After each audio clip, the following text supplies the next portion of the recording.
Hello, আপনার বাসার ক্যাকটাসের টবটিও কি এরকম কালারফুল নয়?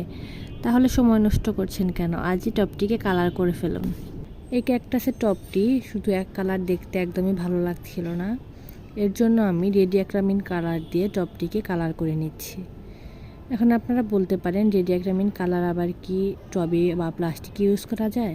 এই কালারটি এমন একটি কালার যে কালারটি কাপড়, কাঠ, প্লাস্টিক, সুপারি পাতার প্লেট, ক্যানভাস, কাঠের আয়না, কাগজ সব কিছুতে ব্যবহার করা যায়। এই কালার দিয়ে যে এই পর্যন্ত আমি না জানি কত কাজ করেছি তার কোনো হিসাবই নেই। এই কালার দিয়ে আমি জামা কাপড়, ক্যানভাস, সুপারি পাতার প্লেট, কাগজ, কাঠের ফার্নিচার, কাঠের আয়না আরও অনেক কিছুই কালার করেছি যা এই মুহূর্তে মনে পড়তেছে না, তবে আমার পেজটি ঘুরে আসলেই দেখতে পারবেন। এই কালারটি কিন্তু আপনারা আমার পেজেই পেয়ে যাবেন। তো পেজে কালারটি কিনতে হলে স্ক্রিনে দেওয়া হোয়াটসঅ্যাপ নাম্বারে নক করুন।